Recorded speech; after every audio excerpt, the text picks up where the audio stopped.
ఇప్పుడు strait of Hormuz పైన Trump చెప్తున్నది నిజమా, ఇరాన్ చెప్తున్నది నిజమా అనేది ప్రపంచం చూడాలి.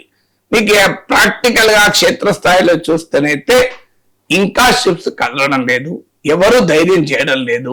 అందులో షిప్పింగ్ ఎలా ఉంటుంది అంటే $100 కోట్ల విలువైన షిప్స్ అవి. ఏ చిన్న ప్రమాదం ఉంది అనుకున్నా అక్కడికి పోవు. అది ట్రంప్కి అర్థం కావాలి, తెగించి పోరు. ఎందుకంటే అది మీకు 2 కోట్ల కారు ఉందనుకోండి, ₹1 కోటి కారు ఉందనుకోండి, రోడ్డు బాగలేదు అనుకోండి, రిస్క్ తీసుకుంటారా మీరు? ₹1 కోటి కారు రోడ్డు నడుస్తుంది, బాగానే ఉంది, కానీ కొద్ది కంకర ఉన్నది, అక్కడక్కడ బురద ఉన్నది అంటే మన పోతారా? సో కొన్ని కంకర ఉన్నది కానీ ఏం కాదు అంటే 3 లక్షల కారు, 5 లక్షల కారు, పాత కారు, 10 ఏళ్ల కింద కారు దంచురా ఏమో అయ్యేదైతుందని పోతాం. అదే 2 కోట్ల కారు పోడు.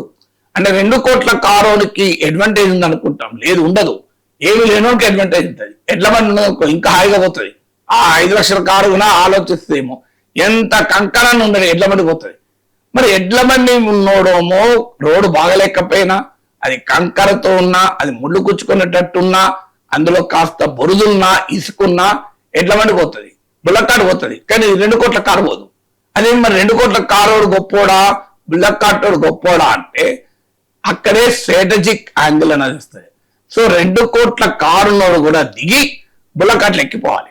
That will be the situation. ఎందుకంటే బుల్లక్ కార్డు నష్టం ఏమి లేదు, పోతున్నాడు.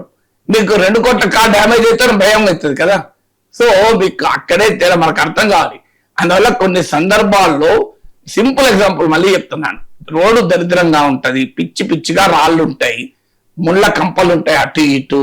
ఆ ముళ్ళ కంపలకెళ్ళి వెళ్తే ఆ కారు గ్లాసులన్నీ గీతలు పడతాయి. ఏ రాయి ఎగిరి, ఏ కంకర రాయి ఎగిరి డెంట్ అవుతుందో తెలియదు. ముందట ఇసుకున్నది, కొంత బురదున్నది, అందులో దిగబడే అవకాశం ఉంది. ఒక 2 కోట్ల కారున్నాడు అక్కడ అటువైపు ముందున్నాడు, ఒక బుల్లక్ కార్డు ముందున్నాడు. ఎవరు ధైర్యంగా పోతున్నారో చెప్పండి. 2 కోట్ల కారు ధైర్యంగా పోతారా? భయపడుతున్నాడు. కానీ ఎవరు పోతారు? బుల్లక్ కార్డు పోతాడు.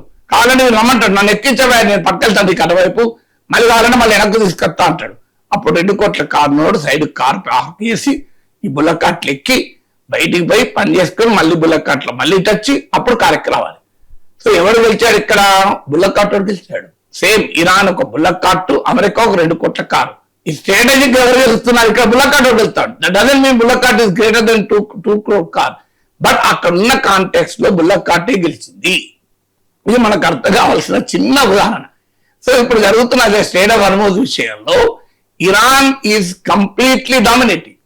ఎందుకంటే ఇరాన్ అది అడ్వాంటేజ్ గా మారిపోయింది కదా. ట్రంప్ ప్రేక్షక పాత్ర పోషిస్తూ ఇష్టం వచ్చినట్టు రోజుకో మాట, క్షణానికో మాట, పూటకో మాట మాట్లాడుతూ ఉండాల్సిన పరిస్థితి వచ్చింది కదా.